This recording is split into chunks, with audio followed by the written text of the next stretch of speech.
So thank you, Pierluigi, especially because you came back from New York City expressly for us. So this is a big honor for us.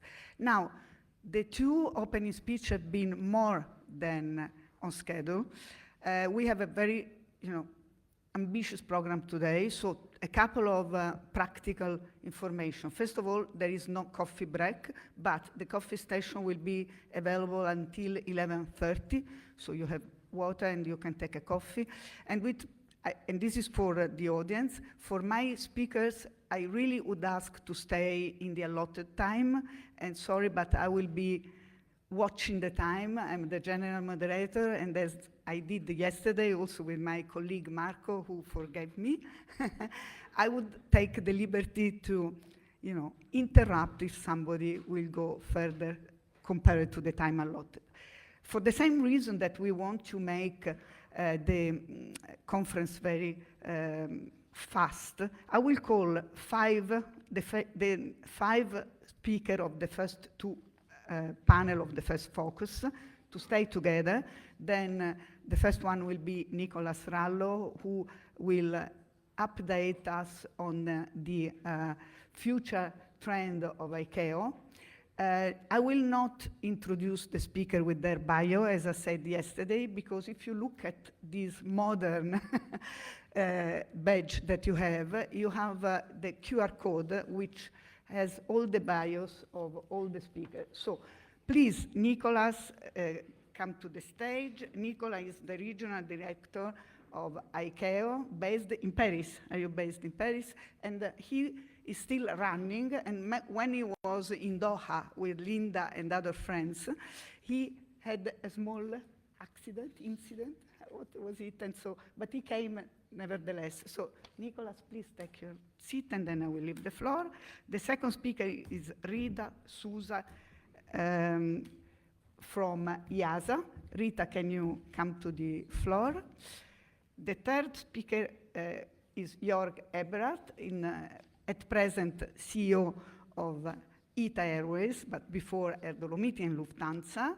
Then we have M.Trogeler from Boeing Company, and A.Marotta from the Italian Civil Aviation Authority. For more information about their CV, please look at the QR code. Now, I leave immediately the floor to Nicolas. Are you standing? Okay. And Nicolas will have the privilege to speak for 50 minutes, but it is a privilege that he has requested a couple of times because he's gonna present the sustainable future from ICAO.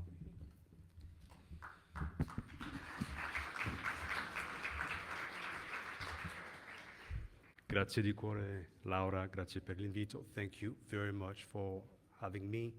Distinguished colleagues, dear friends, I see many friends here, many long-term friends. A very good morning to all of you. I am delighted to address you and to do so at a very particular moment, that is 3 months before the assembly, the 42nd session of the ICAO Assembly. Can you raise your hands if you have ever participated in ICAO Assembly? Can you raise your hands if you participated to 2 assemblies?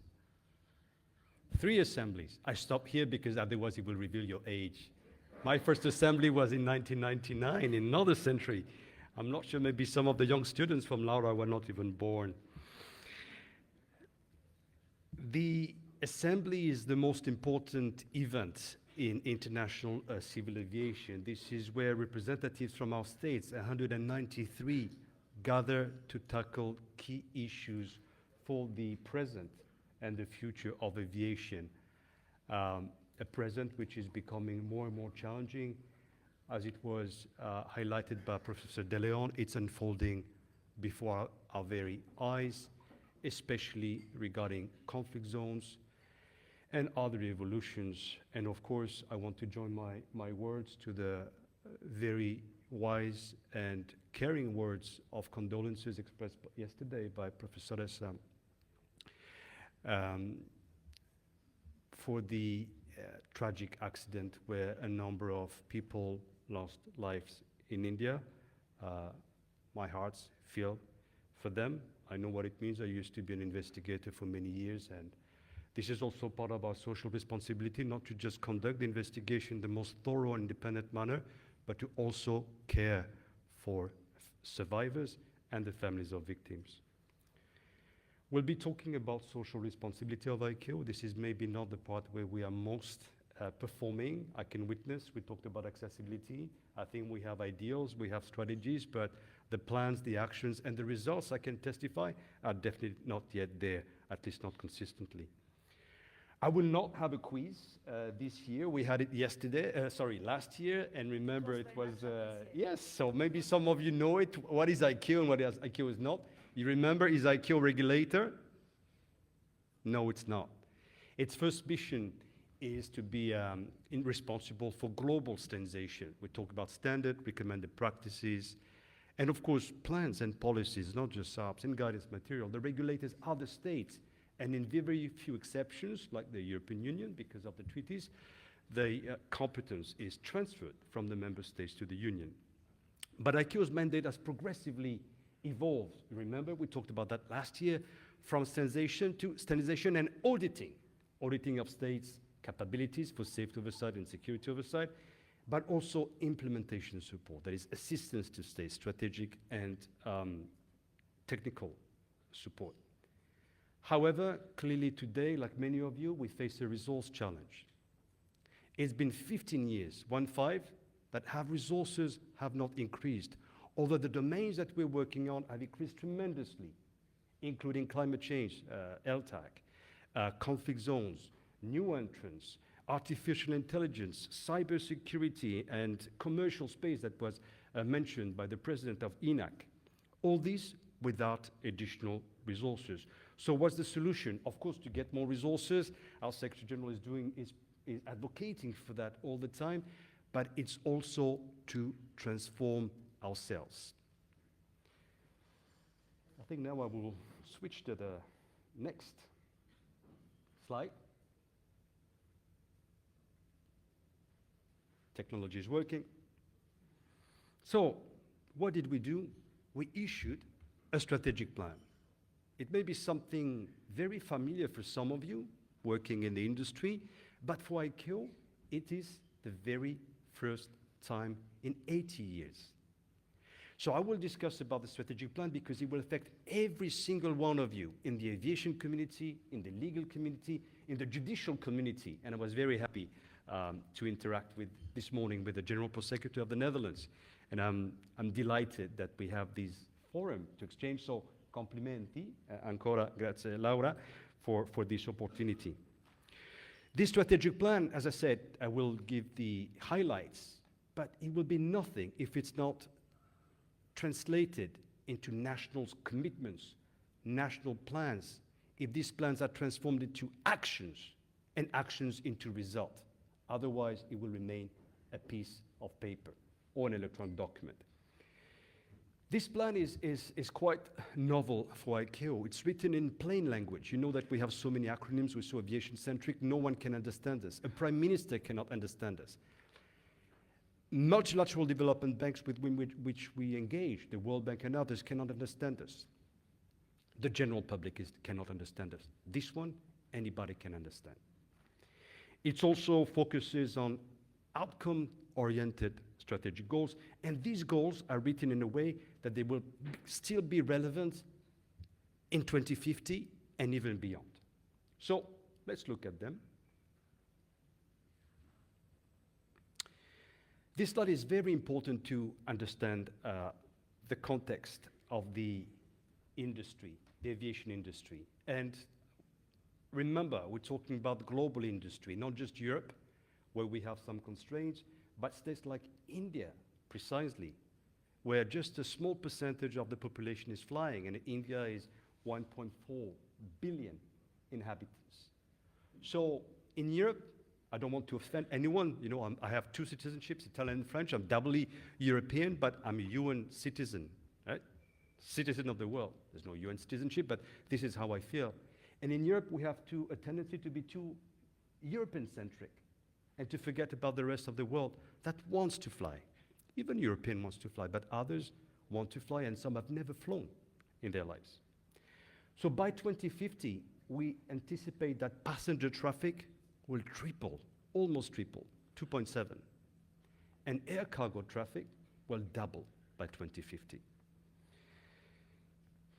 In this slide, I think we see the accelerating trajectory of this growth. Look at 1944. What is 1944?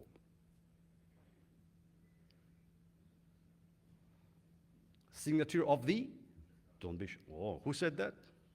At least we have one person who's not sure. Where are you from, sir? Excellent. So you're not even jet lagged? Excellent. Incredible. Like our president, superheroes. So it took 40 years to reach 1 billion passengers, and then 2 billion passengers, it's about just 19 years. And just now, we have 4.6 billion passengers. So this is really an extraordinary growth. And the only way forward to manage this, regarding all the issues, I'm thinking of aviation safety in particular, because we reach a level of ultra safety. We're not comparable to other modes of transport. If anything, we may be comparable to the nuclear industry. So whatever you see in the media, of course, one accident is a tragedy and should be avoided.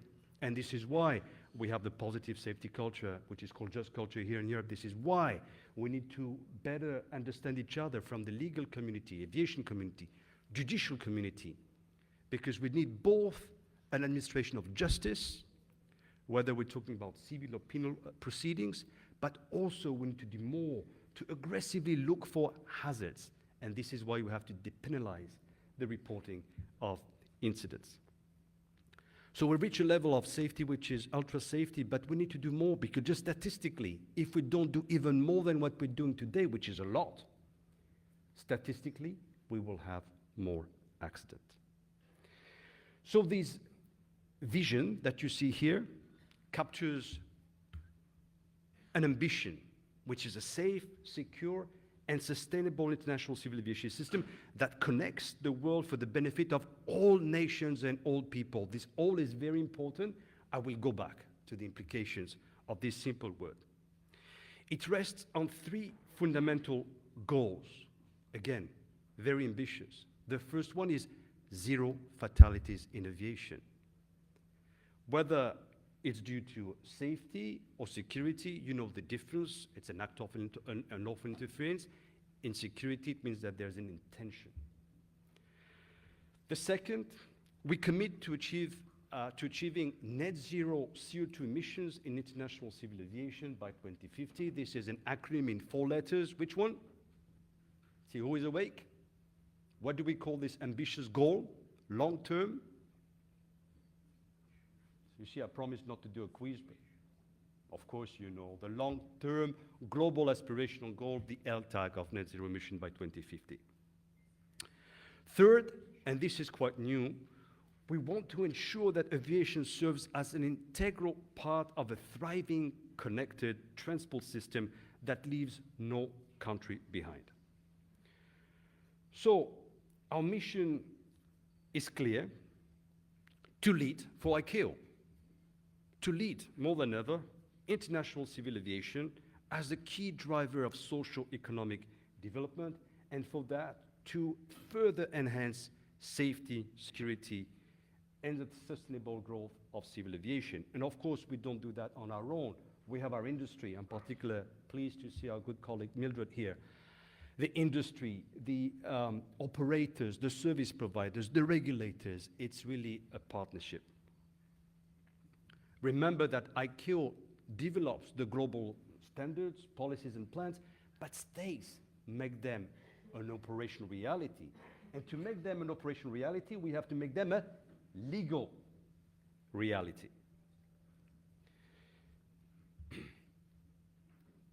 So here, the strategic objectives of ICAO that you knew, there were 5 of them. They will be replaced by these strategic goals, 6 of them. They are organized very differently. They're organized in 3 parts. The ones on top are basically what is visible to the public. The outcomes that matter. Every flight is safe and secure. Aviation is environmental sustainability. Aviation delivers accessible and reliable mobility for all. The second set of goals there in the bottom, they outline how, not what we will deliver, but how we will deliver this, how we will guide international alignment to achieve these outcomes, and all of them will be measured by metrics. In safety, we use, well, of course, we used to metrics. In environment, we're more and more used to using metrics. I hope I'm not going too fast, but I don't want to take time off. Yes, thank you. So I have your blessing, Laura, I'm fine. So let me turn to our fourth and most fundamental strategic, ensuring that every flight are safe and secure. These are inseparable, and it's interesting to pair them because more and more of the risks cannot be defined as safety or security. We talk about cyber security, but cyber affects safety and security. Conflict zones affects security and safety. Artificial intelligence, etc. So it makes even more sense to talk about that, and rather than talking about safety risk management, to talk about risk management and maybe a more holistic risk management. I'm not too fond about the word integrated because security has its, particularities and I would say restricted channels. I talked already about the partnership that is needed amongst all involved, industry, regulators, ICAO, to make this a reality. And of course, we have international and regional organizations that help us. This strategic goal is very known. I discussed this in detail last year, but it is really multifaceted and ambitious. Last year, I focused on the LTAG, but we just don't have the LTAG. We also need to recognize the challenge of aircraft noise, and especially around airports. Many operational restrictions at airports stem from actually noise complaints, impacting our ability to have access to critical low-altitude airspace and to increase capacity. This wise, our goal emphasizes both the reduction of emissions and the balanced, the famous balanced approach. I'm looking at the Netherlands because this is, of course, something that was highly discussed, the balanced approach regarding aircraft noise. The other important point is climate change adaptation, because our airports are also affected by climate change. We've seen episodes of floods and others very recently. So this will require exceptional cooperation, but also innovation, and again, cooperation amongst all stakeholders. This one is particularly dear to my heart. It's about mobility, and this is to ensure that aviation delivers reliable, accessible, and seamless travel for all. I could speak about that for hours, but we have to think about the most vulnerable or the most challenging part of the systems. This is true for states, this is true for regions, this is true for individuals. I will be very simple. We have states, all of them have specific challenges, but some are more challenged than others. Landlocked countries, small island developing states, regions. I'm sorry, but my passport is Italian, but my heart is Sicilian. Islands, Sicily and Sardinia. You have territorial discontinuity. We need to pay special attention because there's no other choice other than taking the ferry or the train in the ferry. So it's key to think about the islands. Greece has done an admirable job, actually, in that. Maybe other states could take example from them. I could speak about this for hours, but individual with special needs. I remember once crossing from, I think, Napoli to Procida, and I read the words, was many years ago, diversamente abili. In Italian means differently able, not disabled, differently able. If there was this step was not here, this, I think, podium will not be accessible to me. And what I can tell you, it's been 2 months with reduced mobility. I've had horror stories to tell. But I have one set of compliments, and this is for Aeroporti di Roma. Aeroporti di Roma, are you here? Complimenti. I think this is, so far, the best treatment I've had. And I make a point not to say VIP, VVIP, because when I had that in some states, even in Africa, it's a totally different reality. But you did it without any information on who I was. Congratulations. Aeroporti di Roma. I think it's important. You have invested, and we're seeing the result. That's what I was saying. Strategy is one thing. Plan is another thing. Action and result, I think we're seeing results. So, once again, congratulations. Let me turn to a core principle, which is no country left behind. As I said, and I will be very short, some states are more challenged than others. So we need customized support, and this is why the implementation support part of ICAO is fundamental. But not just that, the ability to mobilize resources. And for that, we should not talk about aviation, because nobody hears us. Not even, I tell you, in Ukraine. I'm involved with the government there, with the World Bank. If we talk about aviation only, nobody will listen to us. We need to talk about socio-economic development. We need to talk about connectivity, about sustainable infrastructure, about sustainable human capital and strong institutions, everything where aviation can play a major role, not just in states that are challenged like Ukraine, that need to restart operation, but every single state. So I beg you to make aviation a very clear part of the national development plan. Check your national development plan in every country, in Poland, in the Netherlands, in Italy. Is aviation there? If it's not there, we have more work to do. So let's continue. Okay, I'll go to the conclusion. So I'm always there. So before concluding, just one thing, and it's very important to you, the slides I made available to you, is the legal part. The legal part was in the background. It was not part of the strategic objectives of ICAO. Now we have a strategic goal. And why? Because adapting the international legal framework and the national framework to the new threats, to the new reality, will be an integral part of this solution. So I'll leave these two slides with you as a reference. Definitely, I'll be happy to talk about that. So in conclusion, I just want to highlight that the future of aviation is bright, but it needs cooperation, it needs commitment.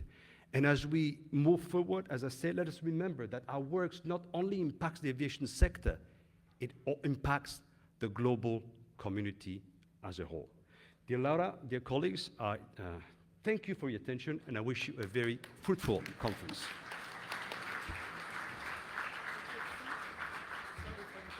No problem.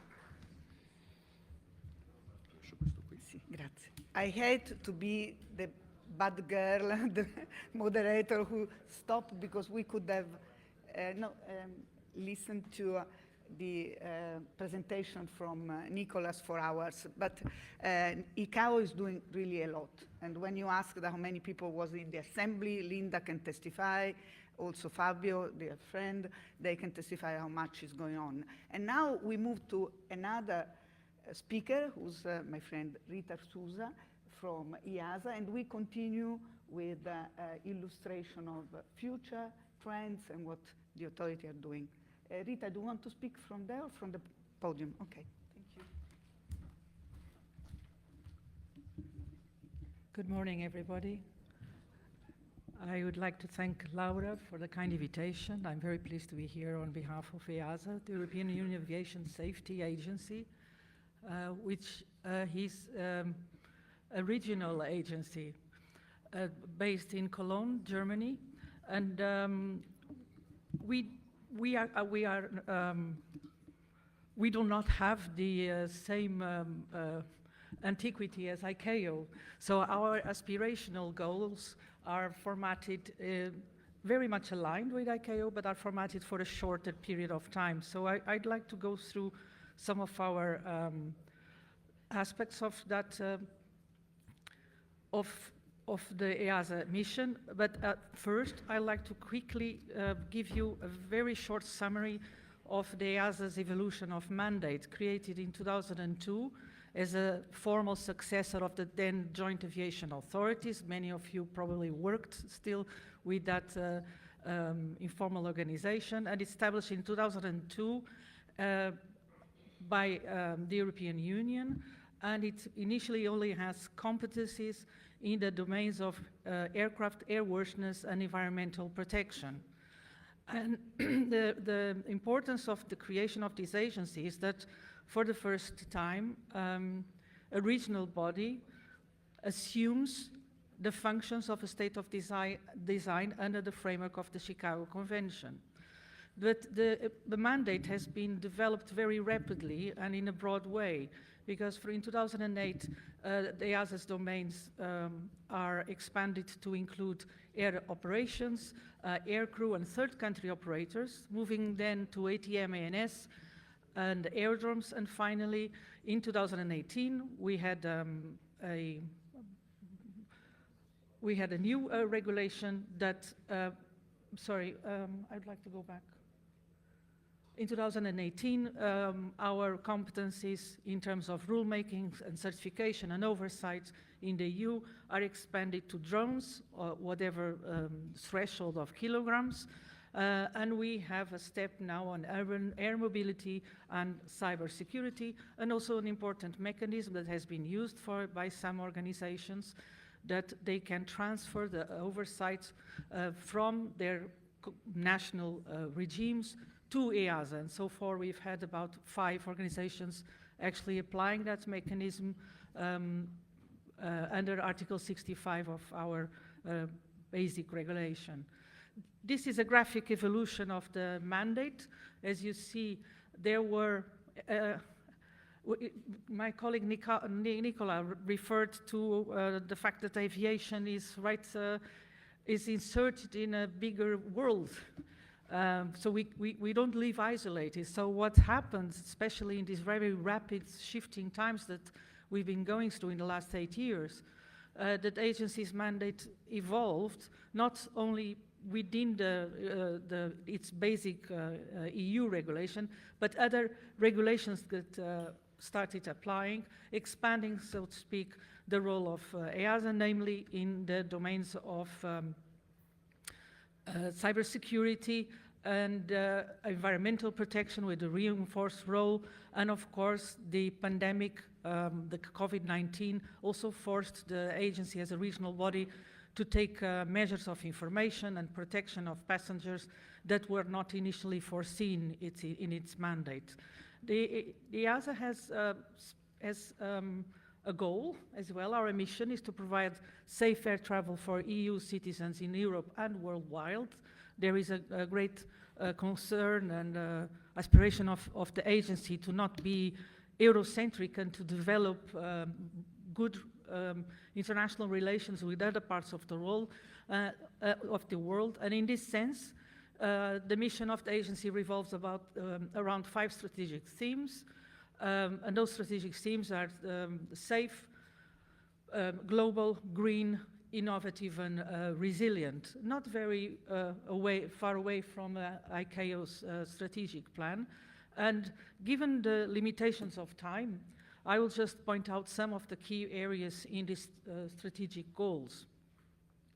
So, in terms of safety, I would highlight 3 key points, and one of them is regarding the process of safety risk management.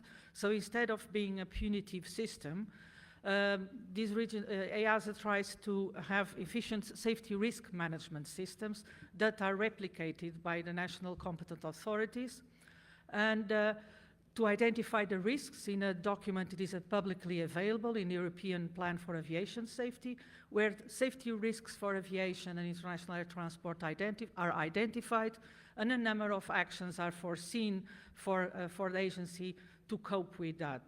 Then the fact that the risk, as you know, the agency has some oversight functions of the national competent authorities in the European Union.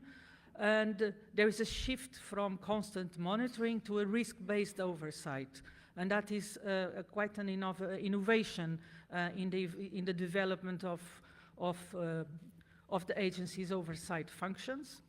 And one last key point, I would draw the attention to the new regulations on information security management, which were not present initially in our basic regulation, but now it's a strong concern, where EASA also has a role, and there are dedicated EU requirements for cybersecurity in the aviation industry. In terms of global, of course, we aim to have a positive, effective implementation score resulting from the ICAO USOAP audit that we had in February and March this year, all points out that it will be a score that will be beyond 90%, so that is a motive of satisfaction, of course. And in here we aspire and have a very strong will to continue effectively contributing to ICAO, namely on representing EU interests in ICAO General Assemblies. And in terms of global influence, it's one of the aspirations of the agency to export EU standards, and that is shown in some of the international agreements celebrated between the EU, EASA, and some member states. And I will point out to the EU, USA, BASA. We just had a conference between EASA and FAA just the past 2 days in Cologne. And finally, the first implementation of the China Joint Committee, an implementing committee of the bilateral agreement with China, and other agreements will follow. In terms of sustainable aviation, I would point out that we have now published our 4th environmental report of 2025, and the agency has an active role in the mechanism of flight emissions label integrated in the EU strategy for environment. For the innovative aspect of the agency, we have seen how the world and society and aviation are evolving and changing very rapidly, which requires from any regulator a lot of flexibility. And that is shown now in this concentrated effort in prioritization and simplification of rulemaking and a regulatory framework that is proposed by the agency. And also a very focused attention to artificial intelligence and its impact in aviation. I will invite you to, when it is published, for the public consultation for the next concept paper on artificial intelligence in aviation and what kind of impacts it will have, not only operationally, but also on the legal framework. Finally, resilience. I would say the resilience in all aspects. The first one is, of course, financial sustainability. For that reason, the new regulation on fees and charges charged by the agency to the industry is soon to be adopted. The agency is going through a deep process of digitalization to keep up with modern times. But the main point at this stage is workforce. There is, like ICAO referred to, we are an agency of around 800 nationals from all the European Union. And people retire, people leave to other positions. So there is a concern in renovating also the workforce that is capable of actually adapting to the new challenges that are there. And this is are the key points that I wanted to share with you. Of course, you have a presentation, and you're more than welcome to ask any questions. Thank you for your interest.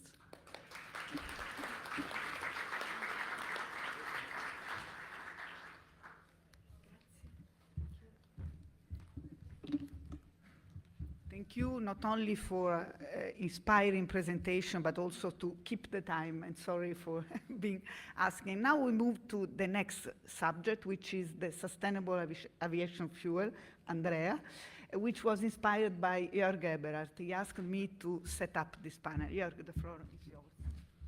So in order to stay in time, each of us has 3 minutes now, so let's try.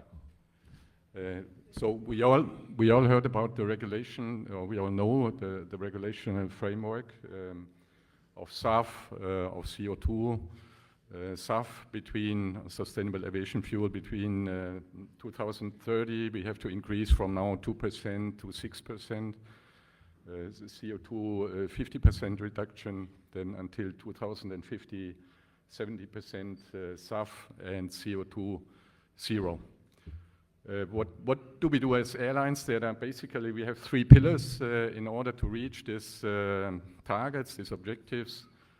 First one is, of course, technology.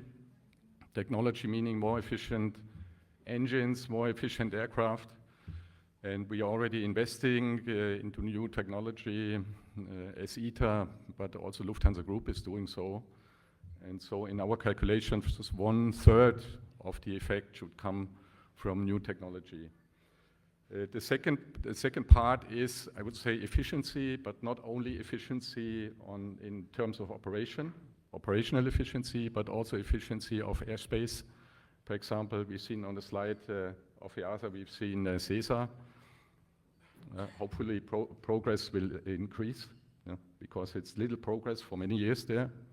And we are quite, say, doubtful that with this speed we have seen so far will bring us to the goal. We have to speed up there.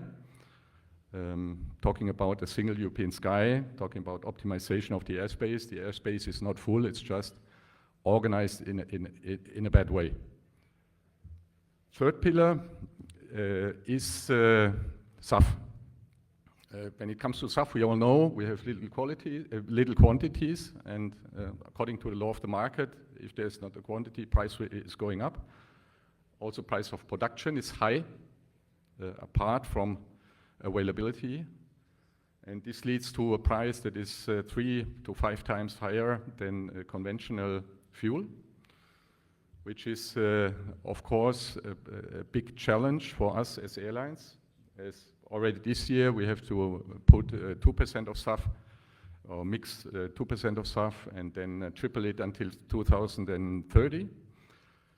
And on the technical side, we have certifications for most of the engines with 50% so far.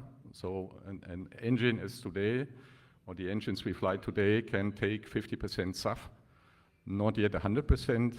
There are plans for certifying until 2030, because this might help a lot, because it depends on the production of SAF, where we have several, let's say, production sites, and if we can take 100% where the production is, it might be more efficient rather than to transport SAF, to have logistics of SAF and more cost at this site.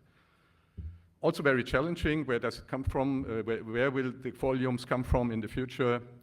Of course, investments are needed, but there we have this chicken egg problem. If there's no offtake, there's no investment. If there's no investment, there's no offtake. And in order to resolve this solution, we need the public sector. We cannot do it by our own. We need the governments. As in the US, we can study. There are incentives for SAF. In Europe, so far, nothing. It's all left to the airlines. And this is all together, if I make a summary, in order to have the goals achieved in 2030, 50, all stars need to be aligned. And it becomes, as far we move each year, it becomes less probable that we will manage this situation in order to have all stars aligned. And somebody has to say this sooner or later, because we all talk about the same thing. And the elephant in the room is, of course, is it possible to do it? I mean, theoretically, it's still possible to do it, and we have the calculations. But in practice, to have all stars aligned, let's see. Thank you.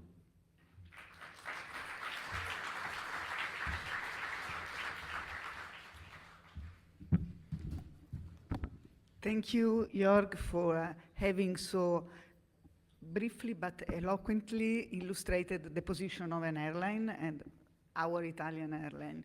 And now we move to M.Trogeler, who's a liaison officer with ICAO, based in Montreal. And do you want to speak from the podium or from the... Okay, so the floor is yours, because you have been named several times by everybody, so Boeing is here. Thank you so much, Laura, also for inviting me to join this distinguished panel. Good morning, dear guests and friends. Not an easy day today to be here on stage. We are all saddened by the loss of life caused by Air India flight 171 yesterday, and our thoughts are, of course, with the families of the victims, the first responders, and all affected. Today's topic is sustainable aviation fuel. I have some slides here. And so sustainability at its core is about being resilient. It's hard to think of a sector who has shown more resilience over the past couple of years. We have faced pandemics, natural disasters, economic recessions, and through it all, aviation continued to grow at nearly twice the pace of GDP, which is very impressive. And with this also comes a high demand of airplanes. According to our forecast, it's about 40,000 airplanes over the next 20 years.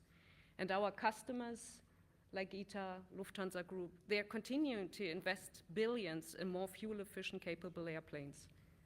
Boeing takes a multifaceted approach to decarbonization of aviation, and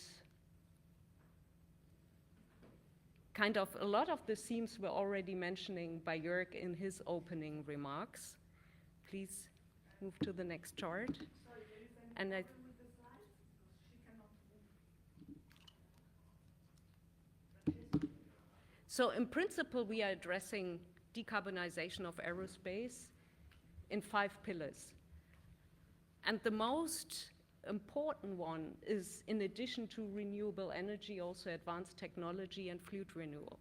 When we zoom out and look at the global installed fleet, today still 30% comprises on the latest technology of aircraft, which means 70% are still being yesterday's technology, and deploying the latest generation of aircraft is one of the most significant contribution to the reduction of CO2.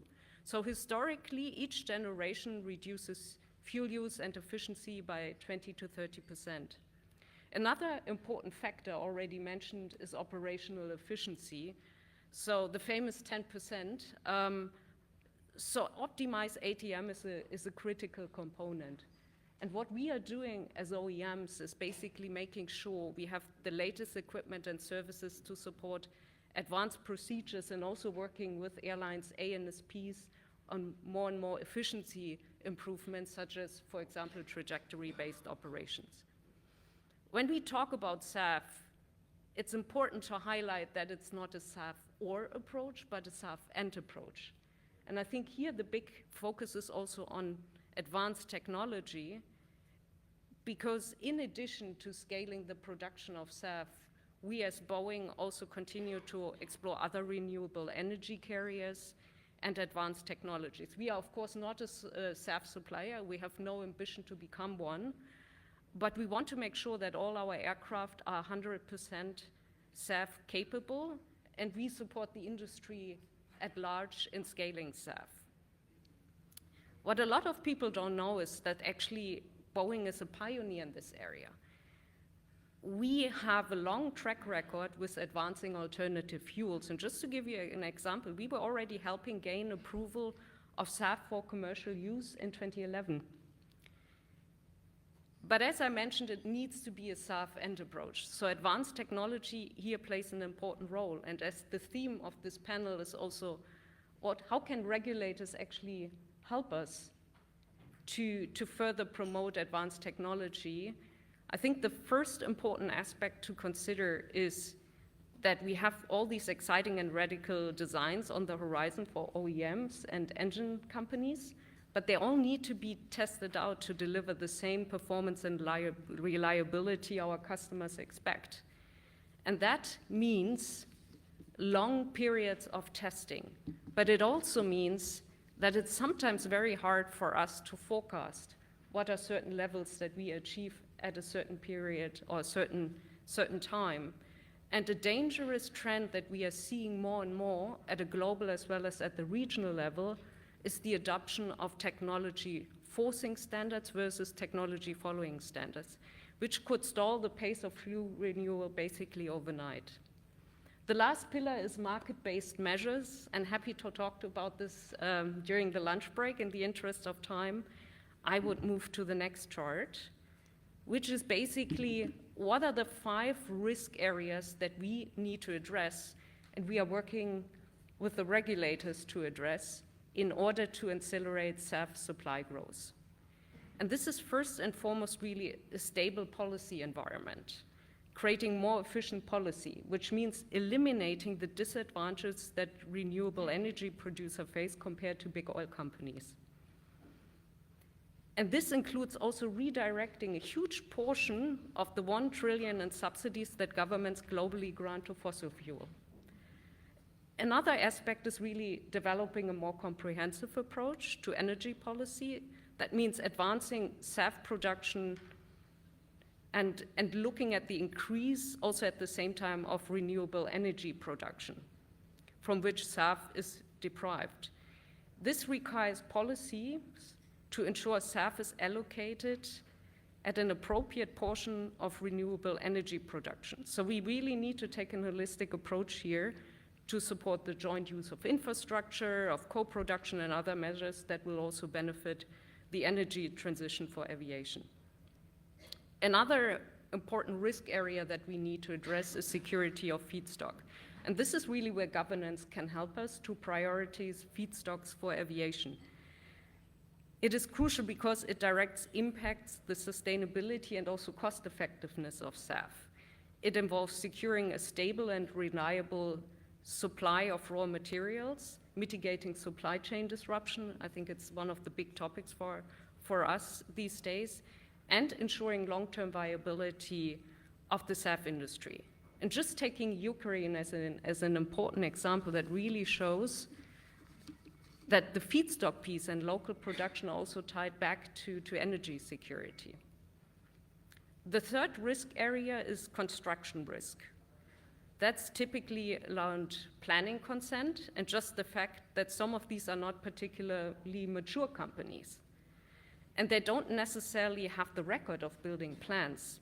So from a regulator, it's important that they are provided with planning system linking people to the right EPC partners who can help to build plants, basically supporting matchmaking and working with them on planning system that will also help them if they look for finance.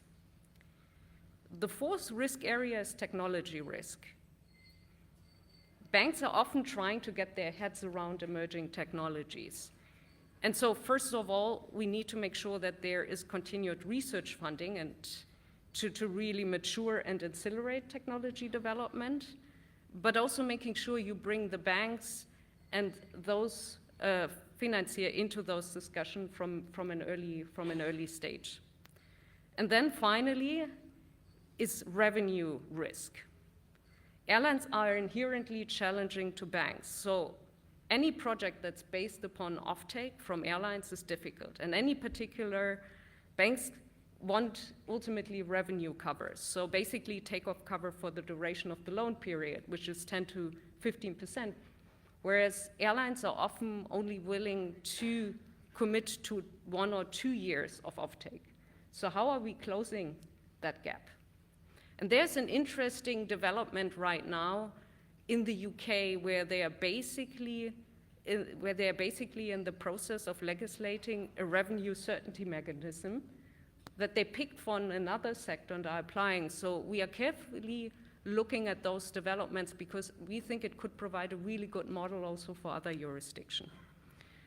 As the liaison to ICAO, I obviously would also like to highlight that ICAO plays an important role here.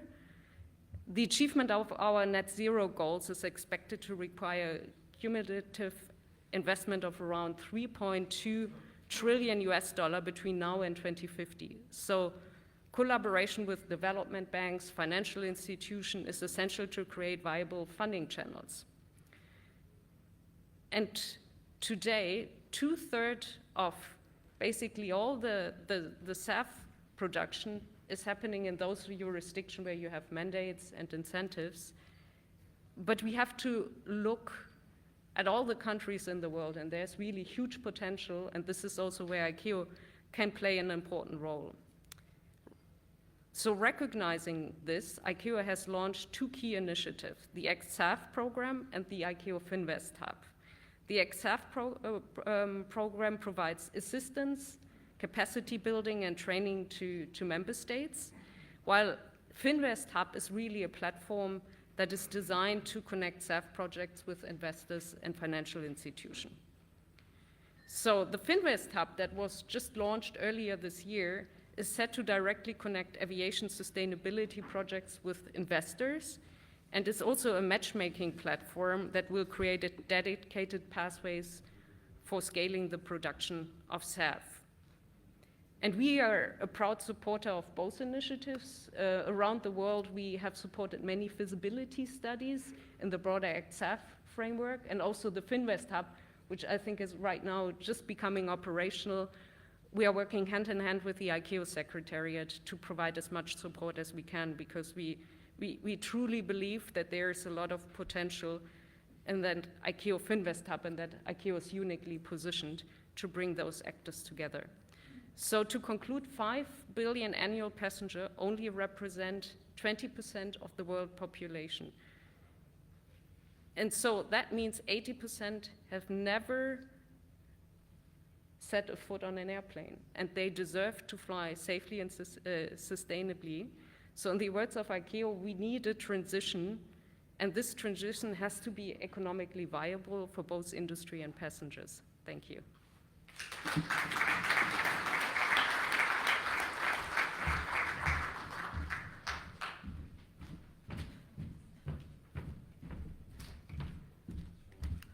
And last but not least, we give back the floor to the CAA, the Italian CAA, A.Marotta, who's in charge of environment.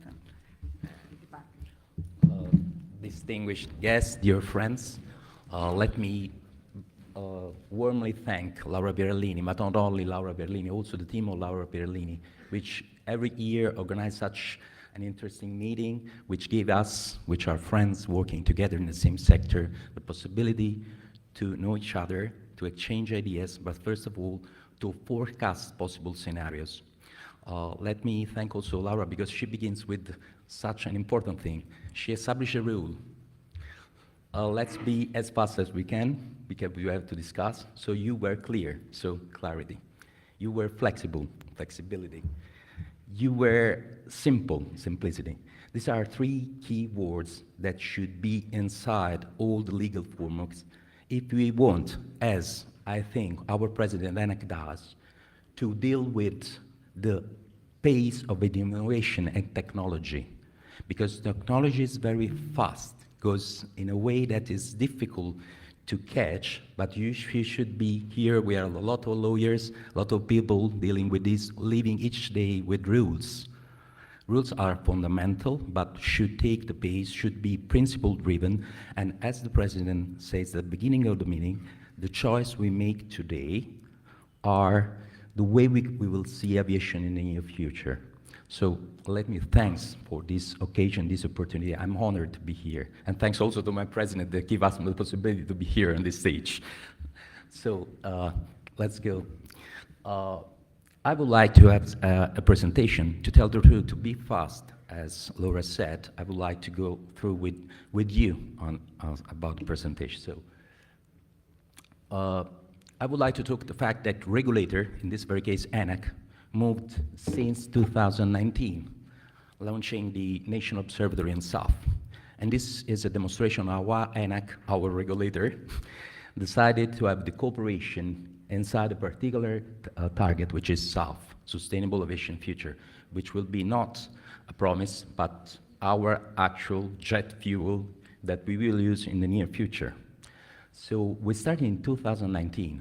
Then we have got also a stakeholder engagement for policy definition. That's really important because, as we said before, flexibility and cooperation with the others is essential. It's the same kind of method, because the method is very important, that ICAO and N.Rallo suggested at the beginning during his speech.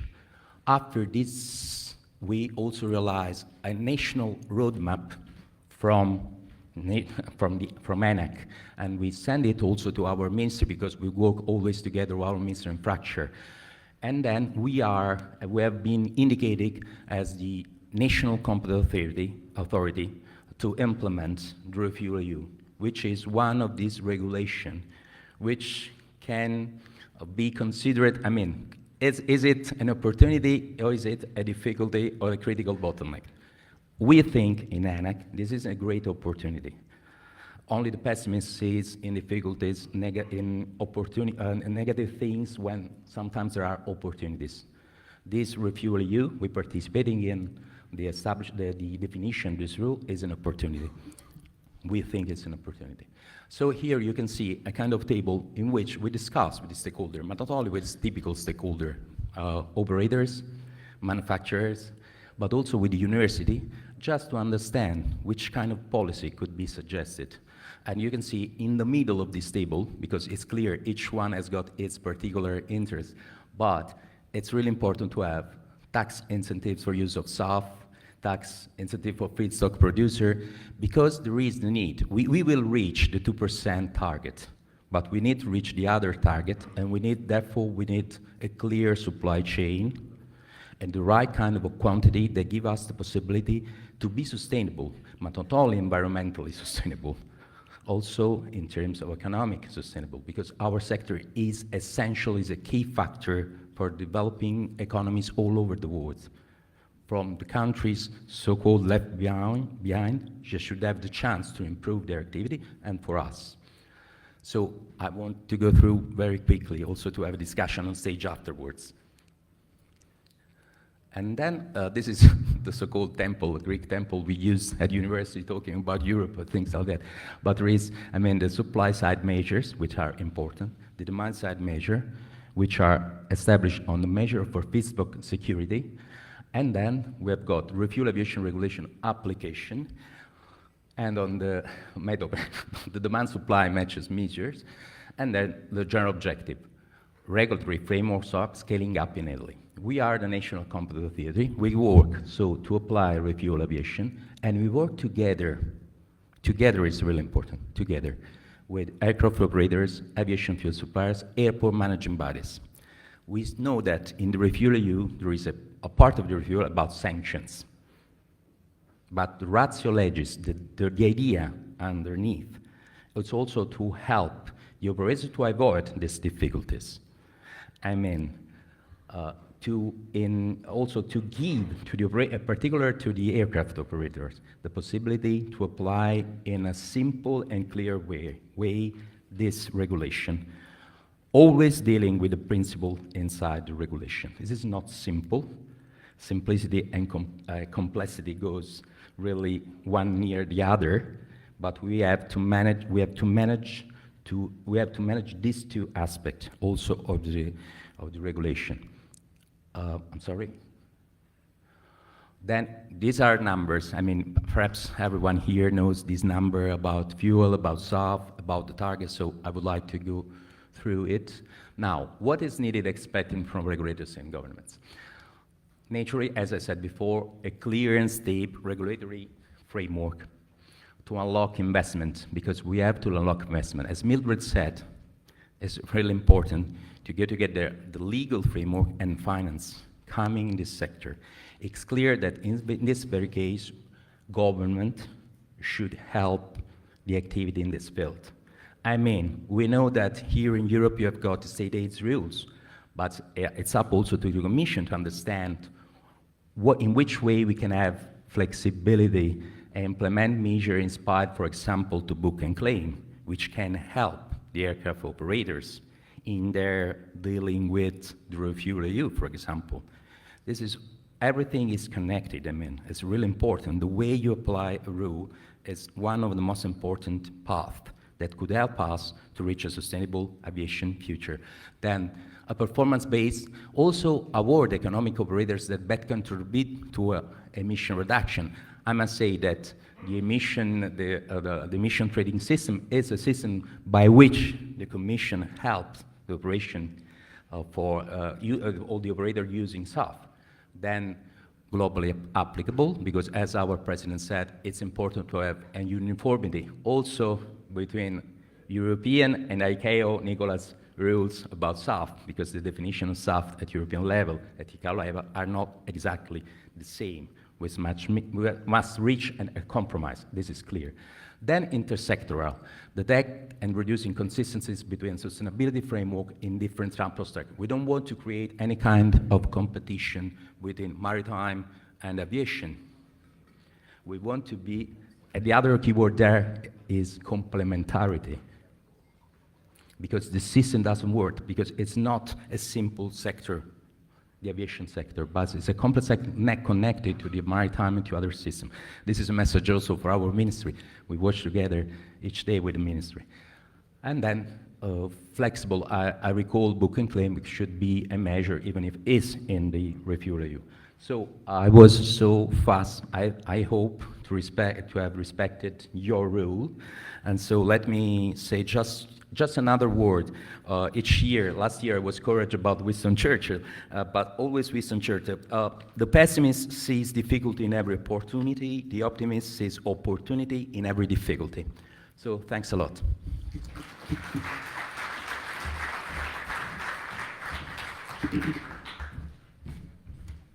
Thank you, Andrea.